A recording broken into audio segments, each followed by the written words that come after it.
Hello everyone, and welcome back to episode 7 of our Aksum campaign. We are joined by Yaman, the Sombrero Knight here. Unfortunately for us, it seems that the Molten Waves, the remnants of the Himyarite fleet, have begun raiding outside of Adulis.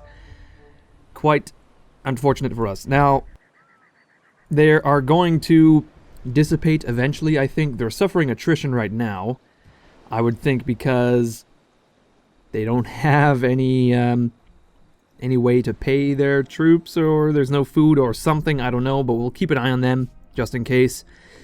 The Himyarite army that actually raided Adulis is now venturing north, and we're not too worried about this because, oh shit, the rebels of Udaman are hot on the task. I think they're going to try to retake Udaman, actually, if we're not lucky. And unfortunately for us, there is no army within Udaman, except for 4 little units. One of them is a Razguard, though, from Asgard, and 2 units of Cav. So it's not a lot. Not a whole lot that will stand up to this 11-unit army. So I think we are forced to grab Eon, Bissianaf, and yet again take to the sea and try to arrive in Udaman before it is too late. And I think if we go into a force marched, force paddling or stance or whatever, we might make it. Okay, so we've taken to the sea. We're going to head around, whatever you would call this, the Horn of Arabia. No, I don't think so. I don't really recall what you would call this. But anyway, we've arrived in Udaman, so we are safeguarded against these rebels. Now we have 4 ships led by Latem, and they're going to come into the Red Sea here. I think his integrity is okay, so we're going to sail into the Red Sea and safeguard against not only the Molten Waves, but from the Himyarite army, the Desert Snakes, if they try to sail back to Adulis. If need be, Latem can easily take out the Molten Waves, and then we don't have to worry about them raiding us. In fact, we could do it next turn, which would be quite alright. I brokered a peace with the Molten Waves because I was worried that they would, I don't know, sail and try to capture some territory from us or something like Adulis. But anyway, we'll keep Latem here so that he can keep an eye on them. Okay, so Arabia Felix apparently has had a bad spring. And I don't really know how you'd tell because it's a fucking desert. Although, having said that, I'm quite surprised. Honestly, I don't know much about this area of the world, but apparently the fertility is rich. Oh, it's because of the Marib Dam, apparently. There's some kind of dam around. I don't know. I'm surprised. Where is this dam? I couldn't tell you. Oh. Maybe it's this. That would make some kind of sense. Interesting enough. Well, apparently we are reaping the benefits from that, even though it is under the control of the Himyarites. We're not going to ask too many questions. The food shortage in Ethiopia is over now because we demolished our wind catcher or public baths, I think it was. I couldn't recall. And that's just fine. Nazul, our son, has finally come of age, and apparently he's got second wind as a trait. And he's also an administrator, much like Ibana. Well, Ibana is a patron. Same effect, though. They're very good governors, the both of them. So I think, if at all possible, we will... Oh, well, Datanis is our governor. I completely forgot. He's not a bad governor, though. He's got a nice research rate bonus, so we may as well keep him there for now. Nazul can possibly govern the next territory we acquire. That would be okay. Or possibly even he could... Oh my. There's quite the religious... Oh, I see. We are suffering from instability because Adulis has been raided. Well, man, our public order is dropping pretty quickly, actually, due to that raid. I don't know what to say about that. Our religion, though, is climbing slowly. Oh shit, I really should point out that in Udaman, we are converting the fuck out of this place to the tune of like 5.3% per turn. which reduces our religious differences penalty by like 2 points a turn, which is not bad at all. So we're not going to have many issues with public order in Yaman. Apparently we're going to have a huge amount in Ethiopia. Instability is going to decrease by 1 per turn for 14 turns, so our public order is going to be in the shitter, it's going to be in the gutter for quite a few turns here. I think we may as well end the turn. There's nothing much to do except for deal with Yusas, who says, "My lord, as one of your tax collectors, I must report that some citizens have been withholding payment of your just taxes. We can ignore the issue. We shall take no action at this time, but their behavior has been noted. Send in the troops. Let us send in some soldiers to take what is rightfully ours. Kill any who resist, or we can talk them down. Let us use persuasion. Okay, we'll do that. There we go. We can also seek a wife for Ibana. We may as well do. He's 24. It's about time. Nazul, we may as well have him become the retainer of Eon. There we go. Now he will gain some skills while Eon Bissianaf is stomping around Arabia. Although Eon is like nearly 50 years old by his reckoning. I don't know if he's being completely truthful about that. For all we know, he's like 200 years old and he drinks the blood of his victims and that kind of rejuvenates him, so maybe he's like some kind of fucking vampire. But anyway, he's 47 years old. It's about time that we replace him as general of this army. So we can begin to groom Nazul, and then, we want Nazul to be a governor, not so much a general, so maybe we can keep an eye on possibly Abuna, who is a defender, and Basa, who is a leader. That's not bad. Detonis is a scholar. Letem is a marksman, which is why we made him the admiral. I think possibly Ambassa is the best general at this point in time. And we'll just have to keep an eye on him. But anyway, we may as well end our turn right about now. There's nothing else to do. I think we will advance on these rebels rather pretty soon, and also keep an eye on Zafar. We don't want to capture Zafar for another 2 or 3 years. Well, the rebels have attacked us in Yaman. The 400 of them decided, I don't know, maybe they had some kind of council. They all got around. There was a big campfire and they drank a little bit and they said, you know what, do you think we should attack the Axumites in Yaman? And everyone was like, I don't see why not. What else are we going to do? Like, kick it around in the jungle for the next decade? That doesn't sound like fun. So they decided to beeline straight for Yaman, despite the odds. And they're going to try to capture the place, I suppose. I don't really know what the goal is, because there's fucking 2,000 of us and 350 of them. We've got Detonis as our governor, with a bunch of different units. Well, I guess he's got the Raz Guard, that's what it is. And then we've also got Zergaz as our garrison fleet. So this will go quite easily, and I shall see you guys on the battlefield. These bastards decided to attack us under the cover of a sandstorm, but unluckily for them, we've got a huge fucking army. And especially right in the gap of where our tower is. We've got 2 units of Tor warriors backed up by Detonis' Raz Guard. Here they are building a nice fucking spear line, and then we've got some hounds to assist. So we're going to sick the hounds on these assholes. Like so. We've released our hounds, and they're gonna stream out, and they've just decided to do nothing.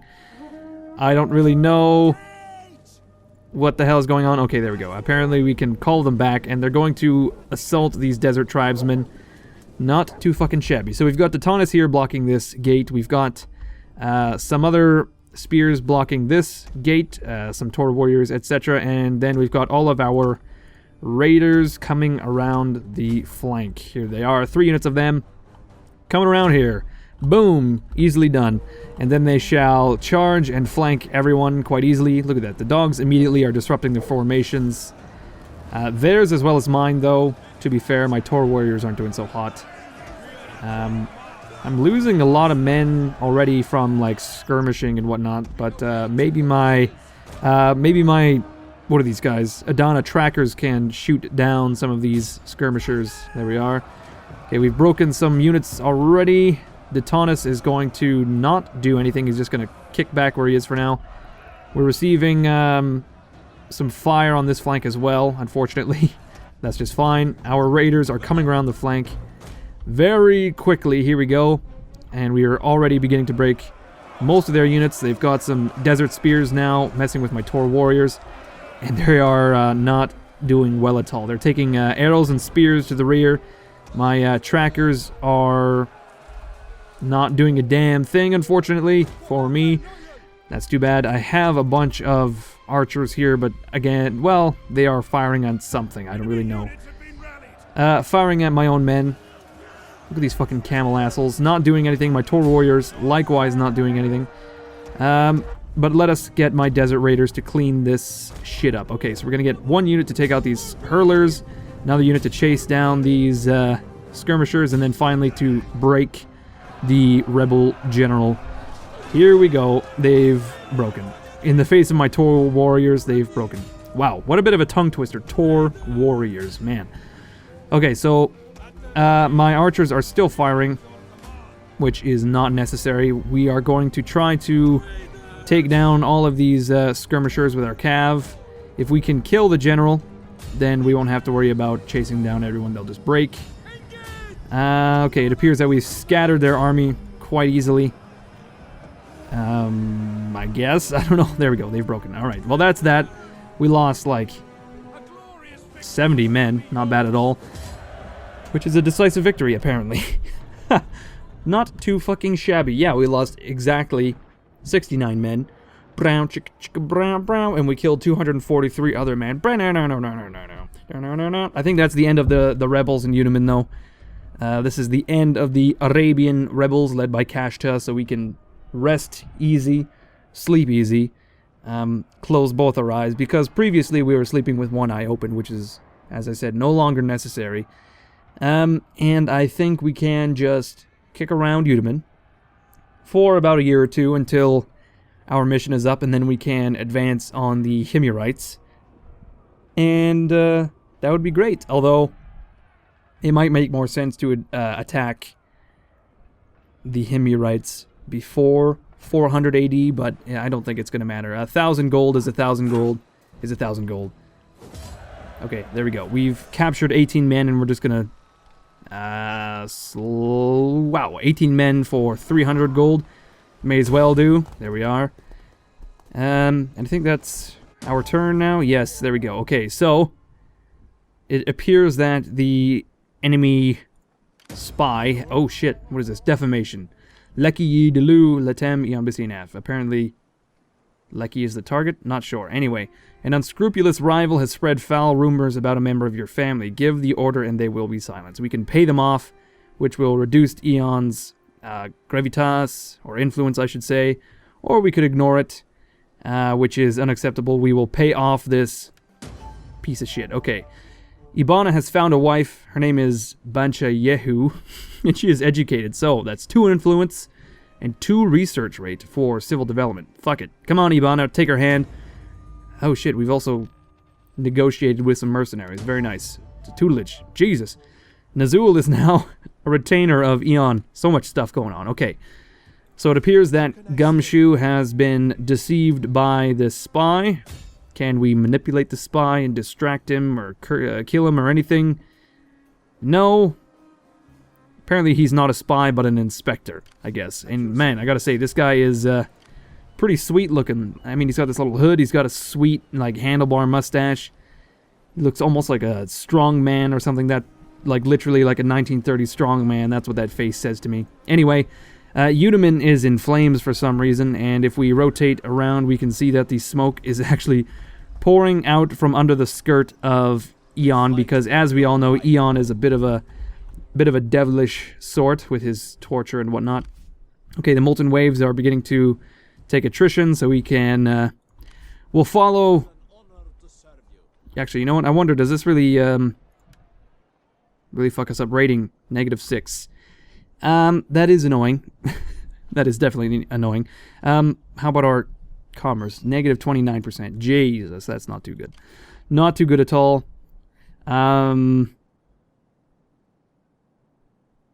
Doesn't really tell us the effect on our commerce. That's just fine. Okay, you know what? We'll attack this fleet in a little bit. Right now, we want to deal with all of this shit, the Battle of Yudaman, etc. Look at that. Jan Bisinaf has gained a torturer. Weird how that works. Why would he have a torturer for a retainer? Fuck. Okay, so we've actually got 2 torturers now. Double the torture. We can now do double shifts, or I don't know, like do a day shift and a night shift now. It's great.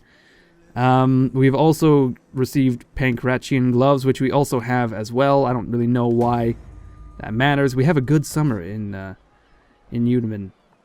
Nice. Very nice. Okay, we have developed Synaxarium, which gave us all sorts of shit. Upkeep, public order, construction, melee defense. Great. So we can now fight the Jews quite easily. And by the Jews, I mean the Himyarites, because they are full-on Semitic. Oh, no, sorry. They're straight-up Jews. Judaism. Great. Okay, so now Yudaman has been damaged a little bit, and we can repair it very easily, and we may as well do. As for public order, it is doing all right. We are gaining 6 per turn. Religious difference is dropping rapidly. Devastation will disappear.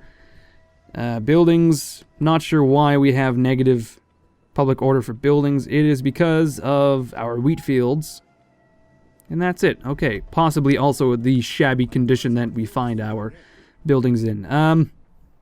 Our integrity is very low because we didn't keep any captives, I guess.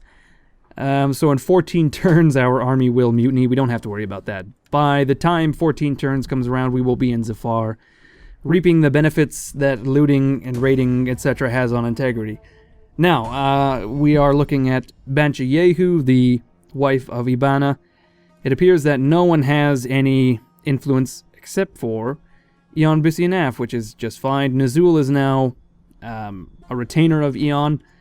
Can we make anyone Castellan? I think Detonis might want to be Castellan, yes, because it will give a public order bonus. That's exactly what we want. I could have sworn that Ibana was a Castellan as well, but apparently it is no longer the case. He doesn't have enough influence to become a Castellan, but that's just fine. Alright, our final act for the turn will be to destroy the Molten Waves. Here we go. We're going to declare war, yes, whatever, no one cares. And we're going to sail, and, okay, well, we've prevented them from raiding now. And maybe that's all we need to do. Maybe that's all we need to do for the next couple turns. We'll kick it in Adulis for now, and then after a couple turns of attrition, we will sail in and just fucking sweep these guys away. That will be great. Okay, I think we have time for just one more turn here, so we may as well end.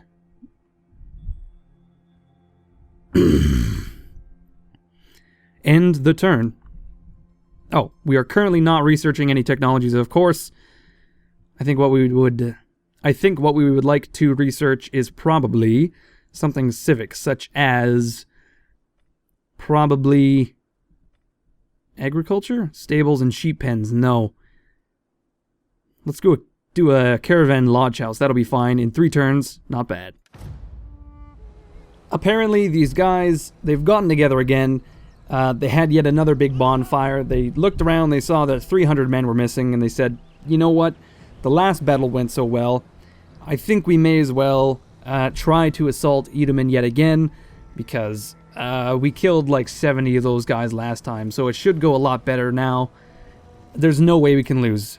Basically what I'm saying is 61 rebel men have decided to come back to Yudaman and take the place. I think what's actually happening is that they decided to give up their rebel ways. They came back to Yudaman, try to, you know, reintegrate into society, and we mistook that for an attack, and now we are going to fucking kill them. I'm just going to auto-resolve this. Boom, there we go. Protective, and Eon stabs him in the foot, and probably... Well, no, he stabbed him in the neck. And cut off his arm? What the fuck was that? Looked like he cut off his fucking arm. Okay, we killed them, and we're going to take on the warriors for whatever reason. And then, there we go. It is the beginning of our turn yet again. It appears that Gum has been critically deceived. What that means, I'm not sure. He has lost all of his action points, I guess. There's some political obstruction to Detonis becoming a Castellan. Nobody cares. Well, I'm sure Detonis cares. He's probably quite upset that someone's speaking out against him. But anyway, we're going to burn up Detonis' influence so that he will take that position. Okay, so it appears that the villagers agree to peacefully pay their outstanding taxes from now on, which gives influence to Latem for some fucking reason. I couldn't tell you. What the hell does an admiral have to do with taxes is what I want to know. But he gained some influence, so now he's got 34. Whatever, that's freaky deaky. Okay. Once again, we won the Battle of Yudaman. We didn't lose a single man. Eon, although he did gain a level from killing those 60 men for some fucking reason. Okay, what is this? Alright, am I mistaken, or is the bow in this icon fucking backwards? It almost looks like it's backwards. Anyway, we can become an archer commander, which will obviously upgrade our missile power, or we can become a desert power, which will widen our reinforcement range. Quite cool. We can become a commander-in-chief, which we will do, obviously, because of the campaign movement range. We can also become an overseer, not really important, though. I think, if we could upgrade our zeal to level 6, that will allow us, or sorry, our cunning. If we can upgrade our cunning to level 6, that will allow us to do night battles. That'll be very cool. Zeal isn't really important, so I would say authority and cunning are very important for Jan Bissianaf.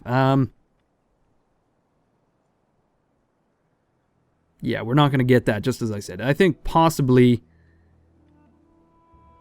either Viceroy or Infantry Commander. We'll go Infantry Commander for now. There we are. Okay, Ibana also gained a rank in Axum, which is good for us because we can give him some nice skills, such as Overseer and Viceroy. There we go. Which will allow us to easily govern the fucking province. I think Overseer will be a good one. Logistician as well will be quite helpful. There we are. Okay, Detonis 2 has a level. He as well is a governor, so we'll probably give him Viceroy and Overseer. We may as well do. There we are. And now we can look at our public order issues in Yudaman, which are basically non-existent. We've got a huge amount of public order from characters. I suppose from the governor, Eon, as well as Gumshoe. We've got 24 military presence and military crackdown because we killed those rebels, etc. So our public order in Yudaman is fucking through the roof. Aksum, on the other hand, we're losing 5 per turn, which is not too bad at all. Once instability begins to drop, it'll just our public order in general will just skyrocket. And we can throw some cash into Ethiopia in a moment. Once we see that Gumshoe is healthy, a strapping fellow, strong as an ox. He fucking looks it. Man, okay. We've also discovered Hayu outside of Yudaman. We've gained an epic poet, which I believe increases influence. Let's see. Yes, we don't need that. Can we give Ibana anything to assist his governance? Not so much. Okay. That's just fine. Alright, now the only thing left is to either take out the Molten Waves or build some buildings. So it appears that the Hemurites have landed. The Lords of War, this is not the army that was on the sea. I think I missed it. I think they landed and now they're up here or something. But the Lords of War is not that army. Although they can march to Yudaman. Already, look at that. They have the movement points to do so, but the integrity, not so much. Not so much. We are not replenishing because of that fucking army, unfortunately. Okay, what we will do, I think, is look at what buildings we can build in Yudaman. For example, we can upgrade our port. to a fishing jetty, military jetty, trade jetty, etc. I'm not sure what I would build. I think I would want to see what Omana has. Well, Omana is a spice port, so that immediately leads me to believe that we would build a spice port, which is a trade center, maritime commerce. Not so much. Compared to your regular trade ports, that's not a whole lot of money. No. For example, trade jetties will reap like 2,500 gold coins at the end of the line, plus whatever you get from trade. Whereas the spice port, not so much. But anyway, since we're going to build a spice port in Omana, I think we'll build a military port in Yudaman, which will allow us to build some better ships and basically allow us to strengthen our sea power right from the get-go, because that will be important as we are spreading our empire out so thin. Like, we are going to be eventually spread out along all of these coasts. So I think being a naval power is definitely a necessity, and a port in Yudaman will definitely get us started on the right foot. We now have 2,000 gold. Shit, we're just short of building any buildings in Ethiopia, so I suppose next turn will be the turn. But yeah, I think that's about it for this episode, everyone, so thank you for watching. Next time when we come back, we will kick around a few more turns until 400 AD, then we can march on Zafar. We will watch the molten waves just melt away.